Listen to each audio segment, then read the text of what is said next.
Hello dear aspirants. আজি আমি এটা নতুন ভিডিও লৈ আপোনালোকৰ সন্মুখত আহিছো। আজিৰ ভিডিওটোৰ আলোচনাৰ বিষয় হ'ল ভাৰতীয় সংবিধানৰ কিছুমান অতিকৈ গুৰুত্বপূৰ্ণ প্ৰশ্ন। গতিকে আমি তাৎক্ষণিকভাৱে আমি ভিডিও লৈ আগবাঢ়িছো, বেছি সময় নষ্ট নকৰো, ভিডিও বেছি দীঘলীয়া নকৰো। সো আহক আমি প্ৰথম প্ৰশ্নটো লৈ আগবাঢ়ো। আজিৰ আমাৰ প্ৰথম প্ৰশ্নটো হ'ল In the which year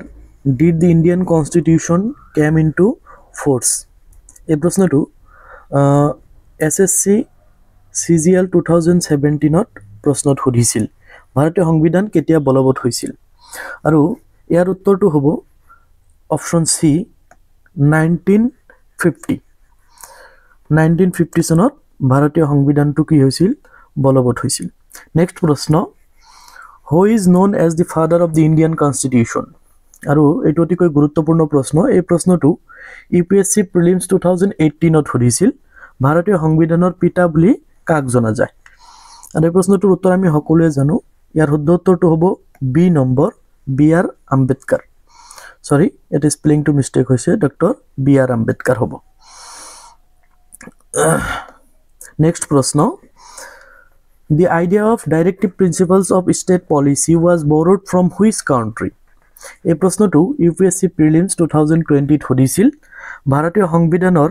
ৰাজ্যৰ নীতি নিৰ্দেশক তত্ত্বৰ ধাৰণা কোন দেশৰ পৰা লোৱা হৈছিল, আৰু এই প্ৰশ্নটোৰ শুদ্ধ উত্তৰ হ'ব Ireland. Directive principles of state policy were borrowed from Ireland. আয়াৰলেণ্ডৰ পৰা লোৱা হৈছিল। নেক্সট প্ৰশ্নলৈ আমি আগবাঢ়িছো। Which amendment act is known as the mini constitution of India? Very important question. এই প্ৰশ্নটো UPSC 2019ত সুধিছিল কোনটো সংশোধনী আইনক ভাৰতৰ ক্ষুদ্ৰ সংবিধান বুলি কোৱা হয়, আৰু ইয়াৰ কাৰণে আমাৰ আনসাৰটো হ'ব অপশ্যন এ 42তম সংশোধনী আইন 42 Amendment Act। অতিকৈ গুৰুত্বপূৰ্ণ প্ৰশ্ন। UPSC প্ৰিলিমছ 2019ত এই কুৱেশ্যনটো সুধিছিল। নেক্সট কুৱেশ্যনটো আমাৰ হ'ল The concept of fundamental duties was added to the Indian Constitution through which amendment? SSC CGL 2016ত প্ৰশ্নটো সুধিছিল সংবিধানত মৌলিক কৰ্তব্যসমূহ কোনটো সংশোধনীৰ জৰিয়তে যোগ কৰা হৈছিল। ভেৰি ইম্পৰ্টেণ্ট কুৱেশ্যন, আৰু অকল SSC বা UPSC বুলি নহয়, বিভিন্ন সময়ত সংবিধানৰ এই প্ৰশ্নসমূহ পৰীক্ষাত আহিয়ে থাকে। গতিকে এই কুৱেশ্যনটোৰ আনসাৰ হ'ব এ নম্বৰ 42তম সংশোধনী। 42তম সংশোধনীৰ জৰিয়তে সংবিধানত মৌলিক কৰ্তব্যসমূহ সংযোগ কৰা হৈছিল। ইয়াৰ পিছৰ প্ৰশ্নলৈ আমি আগবাঢ়িছো। পিছৰ প্ৰশ্নটো হ'ল under which article of the Indian constitution is the right to equality guaranteed? এই কুৱেশ্যনটো RRB NTPC 2018ত সুধিছিল ভাৰতীয় সংবিধানৰ কোনটো অনুচ্ছেদত সমতাৰ অধিকাৰ উল্লেখ আছে, আৰু এই কুৱেশ্যনটোৰ আনসাৰ হ'ব অপশ্যন বি অনুচ্ছেদ 14 আৰ্টিকেল 14। ভেৰি ইম্পৰ্টেণ্ট কুৱেশ্যন হয়, বিভিন্ন পৰীক্ষাত এই প্ৰশ্নটো সুধি থাকে। নেক্সট কুৱেশ্যনলৈ আমি আগবাঢ়িছো। নেক্সট কুৱেশ্যনটো হ'ল How many fundamental rights were originally provided by the Indian Constitution? এই কুৱেশ্যনটো UPSC প্ৰিলিমছ 2016ত সুধিছিল। এই কুৱেশ্যনটো অলপ মেৰপেচ লগোৱা আছে, এইটো কুৱেশ্যনটো আমি অলপ বুজিব লাগিব। ইয়াতে সুধিছে ভাৰতীয় সংবিধানত প্ৰকৃততে কিমানটা মৌলিক অধিকাৰ আছিল, অৰ্থাৎ যিটো সময়ত আমাৰ সংবিধানখন প্ৰণয়ন কৰা হৈছিল সেই সময়ত, অৰ্থাৎ আৰম্ভণিতে আমাৰ ভাৰতীয় সংবিধানত কিমানকেইটা মৌলিক অধিকাৰ সংযোগ আছিল। চ' ইয়াৰ শুদ্ধ উত্তৰটো হ'ব অপশ্যন চি 7টা। আৰু যদি সোধে এই প্ৰশ্নটো যদি এনেকৈ যদি সোধে যে বৰ্তমান ভাৰতীয় সংবিধানত কিমানটা মৌলিক অধিকাৰ আছে, বৰ্তমান সময়ত হ'লে আনসাৰটো হ'ব 6, কাৰণ যিটো আমাৰ 44 অৰ্থাৎ 44th যিটো এমেণ্ডমেণ্ট আছিল সেই এমেণ্ডমেণ্টৰ জৰিয়তে যোনটো আমাৰ ৰাইট টু প্ৰপাৰ্টি যোনটো ফাণ্ডামেণ্টেল ৰাইটছ মৌলিক অধিকাৰ হয় সেইটো ৰিমুভ কৰা হৈছিল, সেইটো ৰিমুভ কৰি দিয়া হৈছিল। সেইকাৰণে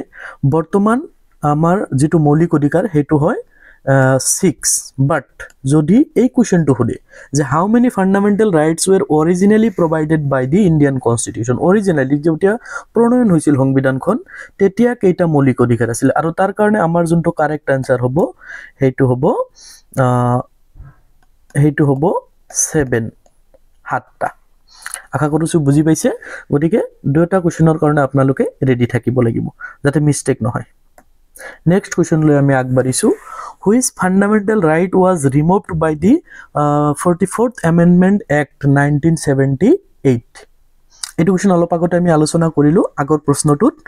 যে 44তম যোনটো সংশোধনী হয় ভাৰতীয় সংবিধানৰ সেই সংশোধনীত কোনটো ৰাইট ৰিমুভ কৰা হৈছিল মৌলিক অধিকাৰ কোনটো আতৰা হৈছিল আৰু হেতু হল আপোনাৰ option B right to property বুজি পাইছে আশা কৰিছো সকলোৱে এতিয়া এই প্ৰশ্নসমূহ প্ৰতিটো প্ৰশ্ন কিছুমান প্ৰিভিয়াস ইয়াৰৰ কোৱেশ্চনৰ পৰা আমি সংগ্ৰহ কৰিছো আৰু একেটা কোৱেশ্চনে প্ৰতিটো পৰীক্ষাত ইয়াৰে পৰা এটা দুটা কৈ প্ৰশ্ন প্ৰতিটো পৰীক্ষাত যিকোনো লাগিলে হেতু অসমৰ ক্ষেত্ৰত এডিআৰই হওক তাৰ পিছত ডিএমই হওক আসাম পুলিচ হওক নাইবা অন্যান্য যিবিলাক ৰিক্ৰুটমেন্ট নাইবা সেন্ট্ৰেল লেভেলত যিবিলাক ৰিক্ৰুটমেন্ট হয় আপোনাৰ আৰআৰবি হওক নাইবা আপোনাৰ এসএসসি হওক এই আৰু ইউপিএসসি এপিএসসি এইবিলাকত সংবিধানৰ ওপৰত ম্যাক্সিমাম সময়ত এই কোৱেশ্চন কেটাই আহি থকা দেখিবলৈ পোৱা যায় গতিকে খুবেই গুৰুত্বপূৰ্ণ আপোনালোকে ভালকে মনোযোগেৰে ভিডিওটো চাব Next question লৈ যদি আমি যাও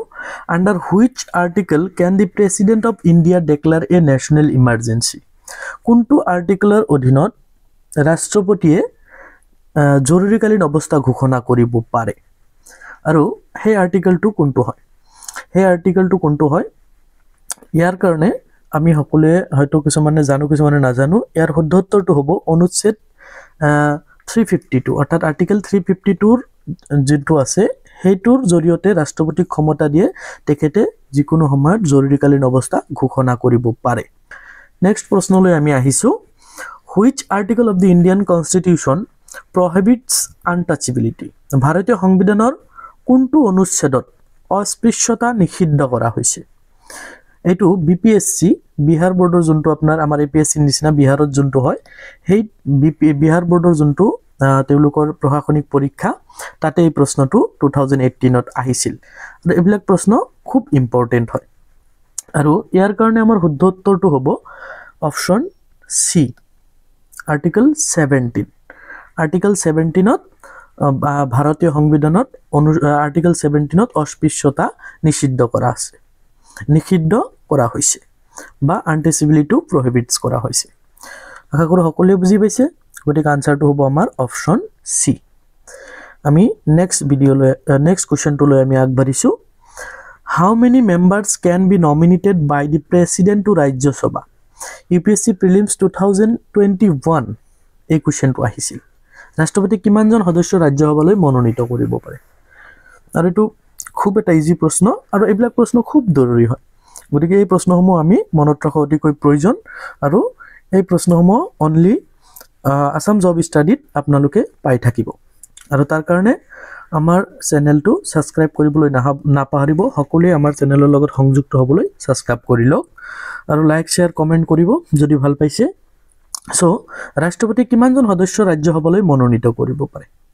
আৰু ইয়াৰ শুদ্ধ উত্তৰটো হ'ল অপচন সি 12 জন ৰাষ্ট্ৰপতিয়ে 12 জন সদস্যক বিভিন্ন ক্ষেত্ৰৰ পৰা ৰাজ্যসভালৈ মনোনীত কৰিব পাৰে নেক্সট কোৱেশ্চনলৈ আমি আগবাঢ়িছো আমাৰ নেক্সট কোৱেশ্চনটো হ'ল which constitutional amendment act lowered the voting age from 21 years to 18 years এই প্ৰশ্নটো এসএসসি সিজিএল 2018 ত হৈছিল সংবিধানৰ কোনটো সংশোধনী আইনৰ জৰিয়তে ভোটাধিকাৰৰ বয়স 21 ৰ পৰা 18 লৈ কৰা হৈছিল আৰু এই প্ৰশ্নটো আপোনালোকে যগলে এডিআৰই এক্সপায়াৰেন্স আছে তেওঁলোকে যদি 2024 ত যদি এক্সাম দিছিল এডিআৰইৰ ফাৰ্স্ট ফেজত যদি এক্সাম দিছিল তেওঁলোকে গম পায় এই প্ৰশ্নটো এই এডিআৰই থাৰ্ড গ্ৰেডৰ এক্সামটো খুদিছিল গতিকে সংবিধানৰ ওপৰত একেটা কোৱেশ্চনে বিভিন্ন পৰীক্ষাত বাৰে আহি থাকে আৰু যাৰ কাৰণে আমি আসাম জব ষ্টাডিত একেটা প্ৰশ্ন আপোনালোকক ভিডিও আকাৰে আগবঢ়াইছো যিকোনো পৰীক্ষা দিয়াৰ আগতে এই প্ৰশ্নসমূহ আপোনালোকে চাই যাব সো সংবিধানৰ কোনটো সংশোধনী আইনৰ জৰিয়তে ভোটাধিকাৰৰ বয়স 21 ৰ পৰা 18 কৰা হৈছিল ইয়াৰ আনসাৰটো হ'ব অপচন বি 61তম সংশোধনী বা 61st এমেন্ডমেন্ট এইটোৰ জৰিয়তে কি কৰা হৈছিল নাগৰিকৰ ভোটাধিকাৰৰ যোনটো বয়স 21 পৰা 18 লৈ কৰা হৈছিল সো আশা কৰো বুজি পাইছে নেক্সট আমি নেক্সট প্ৰশ্নলৈ আগবাঢ়িছো what is the maximum period for which president rule can be extended in a state SSC CHSL 2018 ত প্ৰশ্নটো আহিছিল এখন ৰাজ্যত সৰ্বাধিক কিমান বছৰলৈ ৰাষ্ট্ৰপতি শাসন বৃদ্ধি কৰিব পাৰে আৰু এই প্ৰশ্নটোৰ শুদ্ধ আনসাৰ হ'ব 3 বছৰ ৰাষ্ট্ৰপতিয়ে এখন ৰাজ্যত সৰ্বোচ্চ 3 বছৰলৈকে ৰাষ্ট্ৰপতি শাসন বলবৎ কৰি ৰাখিব পাৰে তাৰ পিছত নিৰ্বাচন ঘোষণা কৰিব লাগে খুব ইম্পৰ্টেন্ট প্ৰশ্ন হয় আপোনালোকে মনত ৰাখিব next কোৱেশ্চনটো which of the following words has not been written in the preamble of Indian Constitution অৰ্থাৎ এই তলত যি চাৰিটা শব্দ দিয়া আছে এই চাৰিটা শব্দৰ কোনটো শব্দ ভাৰতীয় সংবিধানৰ প্ৰস্তাৱনাত নাই এই প্ৰশ্নটো আমাক সুধিছে আৰু ইয়াৰ আনসাৰটো হ'ব ইণ্ডিয়ানছ ভাৰতীয় যেটো শব্দ এই শব্দটো আমাৰ ভাৰতীয় সংবিধানৰ প্ৰস্তাৱনাত নাই আশা কৰো সকলোৱে প্ৰশ্নটো বুজি পাইছে নেক্সট কোৱেশ্চনলৈ আমি আগবাঢ়িছো আৰু এটা আমাৰ আজিৰ এই ভিডিওটোৰ লাষ্ট কোৱেশ্চন হয়